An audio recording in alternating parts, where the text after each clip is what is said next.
আসসালামু আলাইকুম প্রিয় গ্রন্থাগার ও তথ্যবিজ্ঞান ডিপ্লোমা শিক্ষার্থীবৃন্দ, সকলের প্রতি আন্তরিক শুভেচ্ছা অভিনন্দন। আসলে বর্তমান পরিস্থিতিতে এভাবে ক্লাস দিতে হচ্ছে। আল্লাহ পাক যেন আমাদেরকে এই পরিবেশ থেকে শ্রেণীকক্ষে আমরা ফিরে যেতে পারি, সেই পরিবেশ যেন আল্লাহ পাক আমাদেরকে দান করেন। আসলে শিক্ষার্থীদেরকে অনেক মিস করা হয়, কারণ শিক্ষার্থীদের সামনে কথা বলার যে একটা মজা, যে একটা আনন্দ, এটা আসলে কিন্তু এইভাবে অন্তত পাওয়া যায় না। তো যাই হোক, আমরা সবাই সবার জন্য দোয়া করব, সবাই ভালো থাকব। পাশাপাশি আমাদের পড়াশোনা এটাও আমরা চালিয়ে যাব এবং মহান আল্লাহর দরবারে সবাই প্রার্থনা করব সুস্থ থাকার জন্য।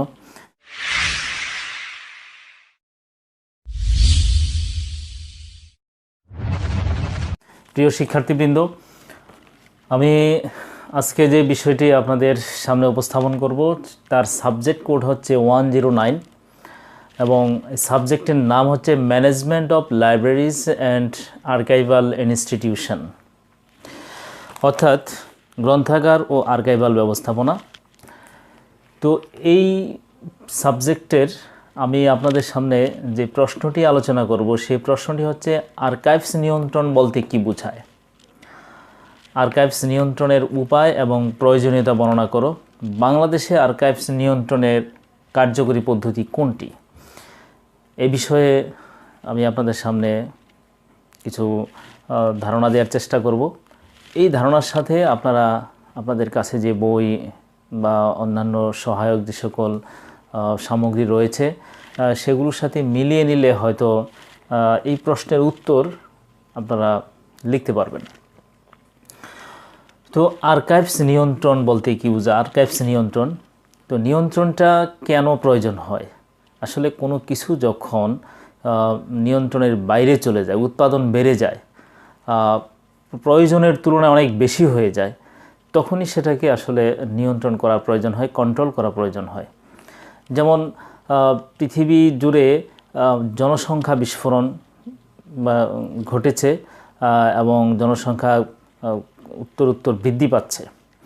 এই জনসংখ্যা বৃদ্ধিকে নিয়ন্ত্রণ করার জন্য বিশ্ব স্বাস্থ্য সংস্থা, বিশ্ব নেতারা বিভিন্নভাবে জনসংখ্যা নিয়ন্ত্রণ করার জন্য এবং একটি পরিকল্পিত পরিবার গঠন করার জন্য অনেক পদক্ষেপ গ্রহণ করেছে।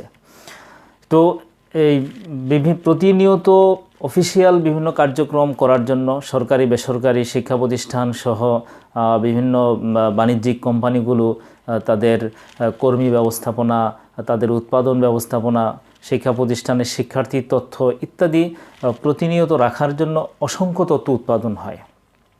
এই তথ্যগুলো যদি এভাবে উৎপাদন হতে থাকে তাহলে একটা পর্যায়ে দেখা যাবে যে অফিস আদালত বা শিক্ষা প্রতিষ্ঠানে বসার জায়গা থাকবে না। যেমনিভাবে জনসংখ্যা বাড়ছে, জনসংখ্যা বৃদ্ধির কারণে আবাসস্থল বাড়ছে, ফসলি জমি কমে যাচ্ছে, এইভাবে অফিস আদালতের বারান্দা বা প্রয়োজনীয় কক্ষগুলোও তথ্যে পরিপূর্ণ হয়ে যাবে। তো সেই জন্য অপ্রয়োজনীয় তথ্য ছাঁটাই করে প্রয়োজনীয় তথ্যগুলো ব্যবহারের জন্য রাখাটাই হলো মূলত একটি তথ্যের একটা নিয়ন্ত্রণ ব্যবস্থা। আর আর্কাইভস নিয়ন্ত্রণটা আর্কাইভাল যে ইনস্টিটিউশন আছে সেখানে আর্কাইভস নিয়ন্ত্রণ করে একটি পরিকল্পিতভাবে। তো আমরা জেনে নেই যে আর্কাইভস নিয়ন্ত্রণ বলতে কি বোঝায়।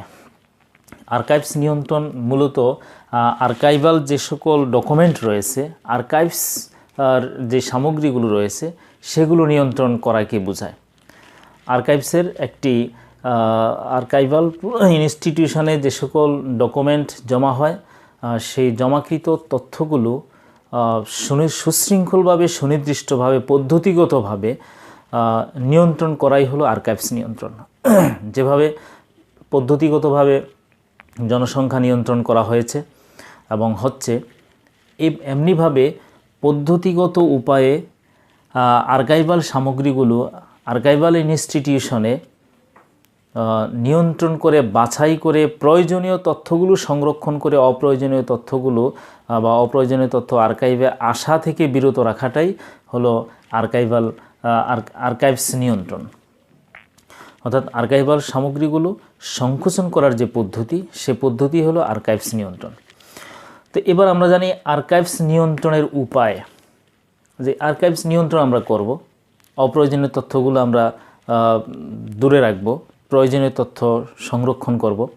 এখন এই প্রয়োজনীয় তথ্য সংরক্ষণ করার জন্য এবং অপ্রয়োজনীয় তথ্য দূরে রাখার জন্য, প্রতিষ্ঠানে ঢুকতে না দেওয়ার জন্য আমরা কি উপায় অবলম্বন করতে পারি? তো সেজন্য 3টি উপায় রয়েছে। আর্কাইভস নিয়ন্ত্রণের 3টি উপায় আছে।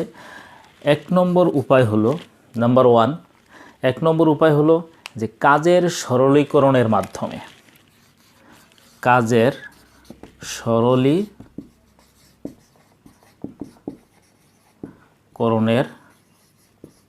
মাধ্যমে। কাজটা যদি সহজে করার ব্যবস্থা করা হয়, যে কোনো কাজ জটিলে না গিয়ে কাজটা যদি সহজে এবং সরল প্রক্রিয়ায় যদি কাজটি করা হয়, তাহলে দেখা যাবে যে কম নথি উৎপাদন করে একটি কাজ সম্পন্ন করা যাবে এবং এতে উভয় পক্ষই, কাজদাতা এবং কাজগ্রহীতা উভয়ই সাশ্রয়ে এবং কম সময়ে কম ডকুমেন্টে তথ্য আদান প্রদান করতে পারবে। যেমন একজন পিয়নের চাকরি দেওয়া হয় ইন্টারভিউর মাধ্যমে, অপর পক্ষে একজন প্রথম শ্রেণীর যে কর্মকর্তা, তার চাকরির জন্য অনেকগুলো ধাপ অতিক্রম করতে হয়। তাকে দরখাস্ত করতে হয়, লিখিত পরীক্ষা অংশগ্রহণ করতে হয়, তাকে ভাইবা পরীক্ষা অংশগ্রহণ করতে হয়, কোনো ক্ষেত্রে তাকে বাস্তবে কাজে লাগিয়ে সেই কাজ তার দ্বারা সম্ভব কিনা সেটাও যাচাই করা হয়। তো এইখানে যদি এতগুলো কাজ না করে একটা ব্যবস্থায় বিভিন্ন ট্রেডে, যেমন আমাদের দেশে ব্যাংকে যারা চাকরি করে, তারা দেখা যাচ্ছে যে অ্যাকাউন্টিংয়ে পড়াশোনা করে ব্যাংকে চাকরি পাচ্ছে না, আবার সমাজকর্ম নিয়ে পড়াশোনা করে ব্যাংকে চাকরি পাচ্ছে। তো এই যে একটা বিষয়, এখানে মানে যোগ্যতা অনুযায়ী তাকে যথাযথ স্থানে পৌঁছার সুযোগ না দেয়া।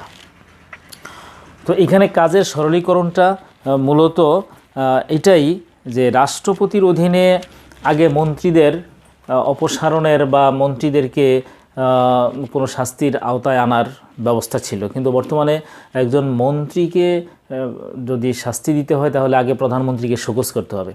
তাহলে প্রধানমন্ত্রী শোকজ করবে, চাই শোকজের জবাব আসবে, পাশাপাশি এই জবাব যদি সন্তোষজনক না হয় সেটা তার পরবর্তী কর্তৃপক্ষের কাছে যাবে, একটা পর্যায়ে রাষ্ট্রপতির কাছে যাবে। তো এই কাজগুলো সম্পন্ন করার জন্য অনেকগুলো নথি উৎপাদন হয়। কিন্তু যদি এখানে এই মন্ত্রীদের শাস্তির জন্য রাষ্ট্রের বিধান অনুযায়ী যদি সরাসরি রাষ্ট্রপতির কাছেই দায়িত্ব দেয়া থাকতো, তাহলে দেখা যাবে যে কাজের সরলীকরণ হবে এবং নথি উৎপাদন কম হবে। আমেরিকাতে হোজার নামে একটি সংস্থা রয়েছে, হোজার কমিশন, যারা বিভিন্ন প্রতিষ্ঠান, সরকারি বেসরকারি প্রতিষ্ঠানকে কাজের সরলীকরণের জন্য বিভিন্ন পরামর্শ দিয়ে থাকে। আমাদের দেশেও যদি এই ধরনের কোনো কাজের সরলীকরণ করার কোনো প্রতিষ্ঠান, কোনো কমিশন থাকে, তাহলে দেখা যাবে যে অনেক নথি উৎপাদন কম হবে। দ্বিতীয়ত যে পদ্ধতিটি, সেটা হলো কাজের পদ্ধতি সরলীকরণের মাধ্যমে। কাজের পদ্ধতি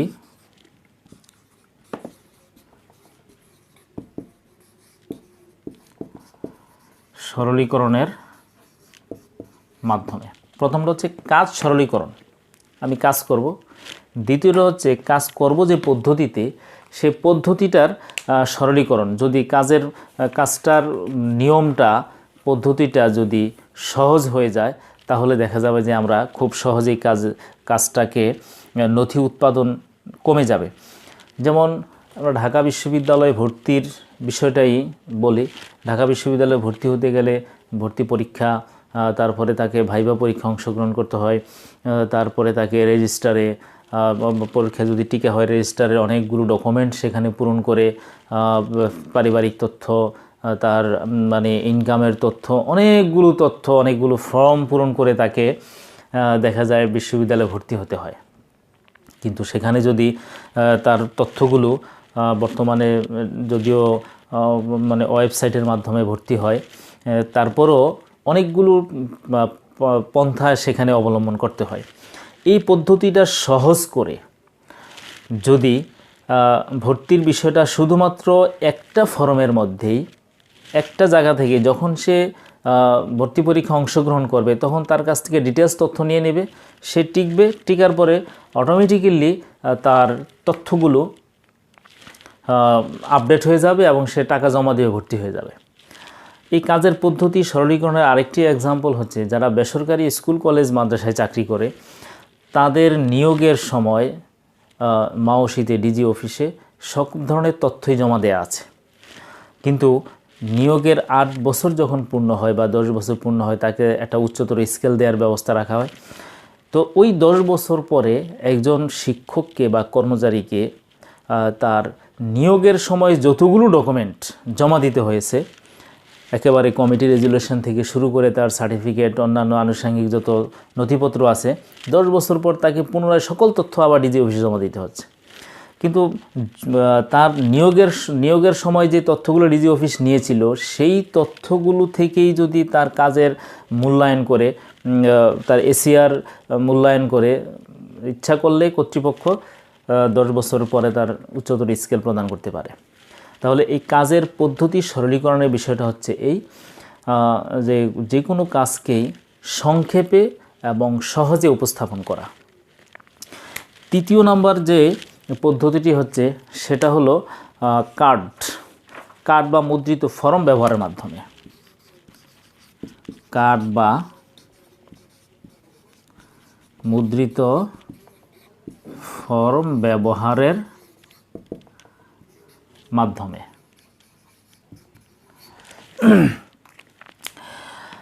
কার্ড বা মুদ্রিত ফর্ম হলো যে একটা তথ্য, একজন কর্মচারী সে ছুটি নেবে, তো সে ছুটি নেওয়ার জন্য তাকে কর্তৃপক্ষের কাছে দরখাস্ত দিতে হবে।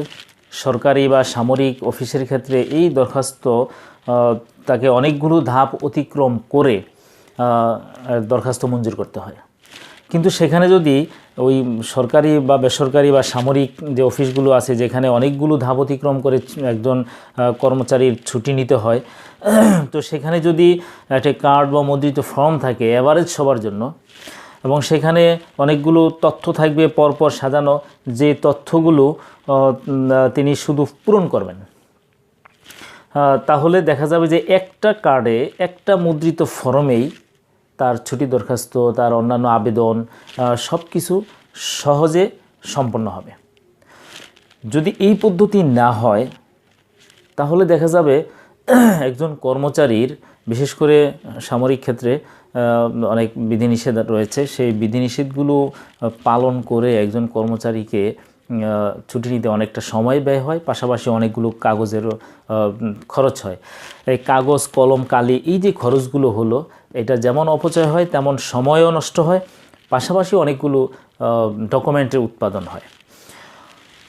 তো মূলত এখানে 3টা বিষয় আলোচনা হলো যে আর্কাইভস নিয়ন্ত্রণের উপায়, যে এই 3টি পদ্ধতিতে আর্কাইভস নিয়ন্ত্রণ করা যায়, যে কাজটা সরলীকরণের মাধ্যমে, কাজের পদ্ধতি সরলীকরণের মাধ্যমে এবং কার্ড বা মুদ্রিত ফর্ম ব্যবহারের মাধ্যমে। এখন আমি আপনাদের সামনে উপস্থাপন করব যে আর্কাইভস নিয়ন্ত্রণের প্রয়োজনীয়তাটা কি। আর্কাইভস নিয়ন্ত্রণের প্রয়োজনীয়তা, যে এখানে যে প্রশ্নটা আছে আর্কাইভস নিয়ন্ত্রণের প্রয়োজনীয়তা, তো আর্কাইভস নিয়ন্ত্রণের প্রয়োজনীয়তাও 3টি। নাম্বার 1, আর্কাইভস নিয়ন্ত্রণের প্রয়োজনীয়তা 3টি। 1 নম্বর হচ্ছে স্থান সংকুলান। স্থান সংকুলান। স্থান সংকুলান যদি আর্কাইভস নিয়ন্ত্রণ করা না হয় তাহলে দেখা যাবে যে বিভিন্ন অফিস, আদালত, স্কুল, কলেজ, বিশ্ববিদ্যালয়ে অপ্রয়োজনীয় ডকুমেন্ট অথবা একই ডকুমেন্ট বিভিন্ন প্রয়োজনে দ্বৈত হওয়ার কারণে স্থান সংকুলান হবে না। তখন দেখা যাবে যে অফিসের বারান্দায় বা স্কুলের মাঠে, বিদ্যালয়ের মাঠে আমাদেরকে কার্যক্রম সম্পন্ন করতে হবে। তাহলে স্থান সংকুলান একটা গুরুত্বপূর্ণ বিষয়। স্থান সংকুলান ঠিক রাখার জন্য অপ্রয়োজনীয় ডকুমেন্ট উৎপাদন থেকে বিরত রেখে অথবা একই ডকুমেন্ট বিভিন্ন প্রয়োজনে দ্বৈত থেকে বিরত থাকার জন্যই আর্কাইভস নিয়ন্ত্রণ প্রয়োজন। এক নম্বর স্থান সংকুলান। নাম্বার 2, দ্বিতীয় নাম্বার হচ্ছে সময় বাঁচানো। সময় বাঁচানো, সময় বাঁচানো। অপ্রয়োজনীয় ডকুমেন্ট উৎপাদন থেকে যদি আর্কাইভস নিয়ন্ত্রণের যে উপায় আছে সেই উপায় অবলম্বন করে যদি কম ডকুমেন্ট উৎপাদন করে কোনো কার্য সম্পাদন করা সম্ভব হয়, তাহলে কর্তৃপক্ষের বা কর্মচারী, অফিসার প্রত্যেকেরই সময় বাঁচবে। তাহলে স্থান সংকুলানের জন্য আর্কাইভস নিয়ন্ত্রণ দরকার, সময় বাঁচানোর জন্য আর্কাইভস নিয়ন্ত্রণ দরকার। 3 নাম্বার হলে ব্যয় সংকোচন করা। ব্যয় সংকোচন করা, ব্যয় সংকোচন।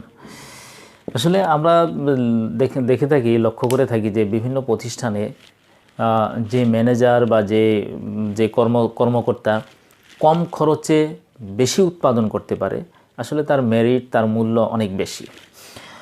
তো আর্কাইভস নিয়ন্ত্রণের মাধ্যমে আর্কাইভস নিয়ন্ত্রণ প্রয়োজনীয়তাটা এই জন্য দরকার যে এতে ব্যয় সংকোচন হবে।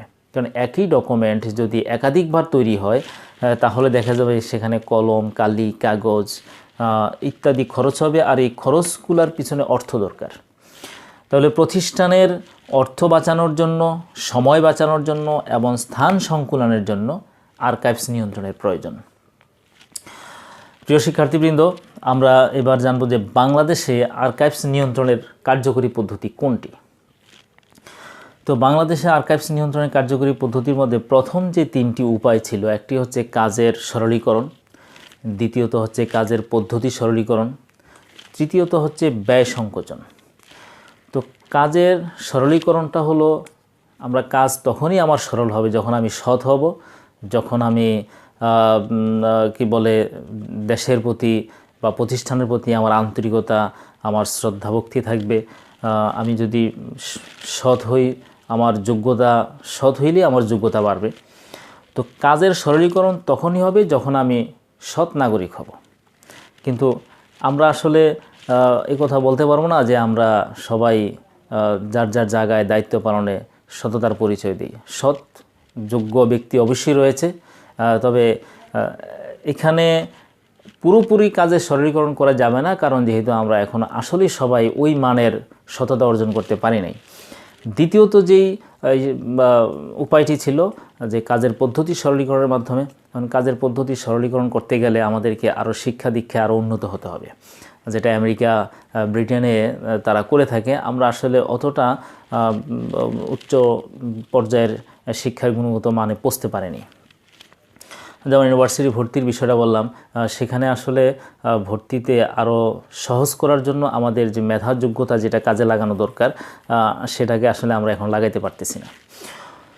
তো তৃতীয়ত যেটা ছিল সেটা হলো যে কার্ড বা মুদ্রিত ফর্ম। এখন এই কার্ড বা মুদ্রিত ফর্ম সকল প্রতিষ্ঠান, স্কুল, কলেজ, অফিস, আদালত সবার জন্য যদি বিভিন্ন কার্যক্রম পরিচালনার ক্ষেত্রে মুদ্রিত ফর্ম ব্যবহার করা হয় তাহলে অনেক অর্থের প্রয়োজন হবে। আমাদের আসলে অর্থও নেই। তাহলে আমরা বাংলাদেশে আর্কাইভস নিয়ন্ত্রণে কার্যকরী কোন পদ্ধতিটি অবলম্বন করব?